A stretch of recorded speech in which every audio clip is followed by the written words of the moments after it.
এদিকে পানি নিষ্কাশনের ব্যবস্থা না থাকায় শরীয়তপুরে সিভিল সার্জন অফিস ও সদর হাসপাতালে তৈরি হয়েছে দীর্ঘ জলাবদ্ধতা। নোংরা পানিতে চলাচল করায় স্বাস্থ্য ঝুঁকিতে কর্মরত ও সেবা নিতে আসা মানুষ। শরীয়তপুর থেকে জেলা রিপোর্টার মোহাম্মদ কবিরুজ্জামানের পাঠানো তথ্য ছবি নিয়ে ডেস্ক রিপোর্ট। শরীয়তপুরের সিভিল সার্জন কার্যালয় ও সদর হাসপাতালে পানি নিষ্কাশনের ব্যবস্থা নেই, ফলে একদিনের বৃষ্টির পানি সরতে সময় লাগে এক সপ্তাহেরও বেশি। এখন প্রায় প্রতিদিনই বৃষ্টি হচ্ছে, ফলে গেল 2 মাস ধরেই সেখানে জলাবদ্ধতা রয়েছে। পানিতে ভাসছে আবর্জনা। দীর্ঘদিন ধরে জমে থাকায় বাড়ছে মশা মাছি, আবার দুর্গন্ধ ও ময়লা পানিতে চলাচল করে অন্য রোগে আক্রান্ত হচ্ছে চিকিৎসা নিতে আসা মানুষেরা। মশার জন্য কিছু সমস্যা, প্রচুর মশা হয়।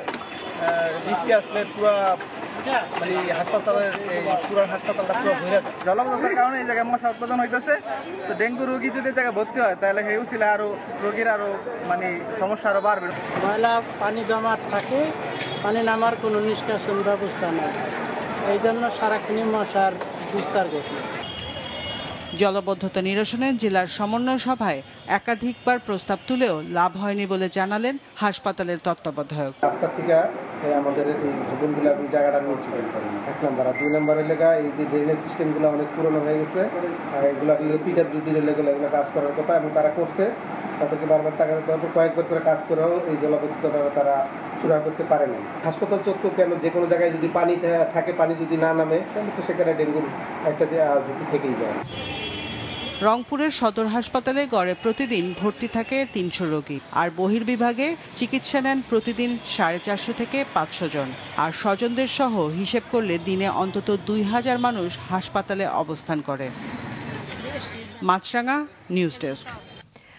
উজান থেকে নেমে আসা ঢল এবং বৃষ্টিপাতের কারণে কাপ্তাই হ্রদের পানি বৃদ্ধি অব্যাহত থাকায় কাপ্তাই বাঁধের 16টি গেট এবার 5ম দফায় আরো 6 ইঞ্চি বাড়িয়ে 3.5 ফুট পর্যন্ত খুলে দেওয়া হয়েছে। গতরাতে গেট 3.5 ফুট পর্যন্ত খুলে দেওয়া হয়। এতে প্রতি সেকেন্ডে প্রায় 68,000 কিউসেক পানি কর্ণফুলী নদীতে নিষ্কাশন হচ্ছে। পানি ধারণ ক্ষমতা 109 MSL। গতকাল সন্ধ্যায় পানির স্তর 108.83 MSL। ঝুঁকি এড়াতে গেট 3.5 ফুট পর্যন্ত খুলে দেওয়া হয়েছে। এদিকে কাপ্তাই গেট খুলে দেওয়ায় কর্ণফুলী নদীতে প্রবল স্রোতের কারণে বৃহস্পতিবার সকাল 6টা হতে চন্দ্রঘোনা রায়খালী নৌ রুটে ফেরি চলাচল বন্ধ রয়েছে। দর্শক, যশোর থেকে কিছুক্ষণ আগে সেখানকার জলাবদ্ধতার সবশেষ খবর জানিয়েছেন জেলা রিপোর্টার রাহুল রায়।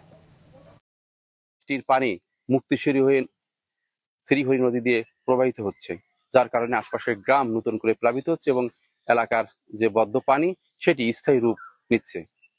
ভুক্তভোগীরা বলছেন, টিআরএম প্রকল্প বাস্তবায়ন ছাড়া জলাবদ্ধতার স্থায়ী সমাধান কোনোভাবেই সম্ভব নয়। একদিকে অভয়নগরের আমডাঙ্গা খাল দিয়ে পানি যদি ভৈরব নদে পড়ে এবং অপরদিকে যদি টিআরএম প্রকল্প চালু থাকে, তাহলে এই দুটি মজবুত ব্যবস্থা এলাকার জলাবদ্ধতা দূর করতে পারে। তাদের জোর দাবি, অবিলম্বে আর কালক্ষেপণ নয়, টিআরএম বাস্তবায়ন হোক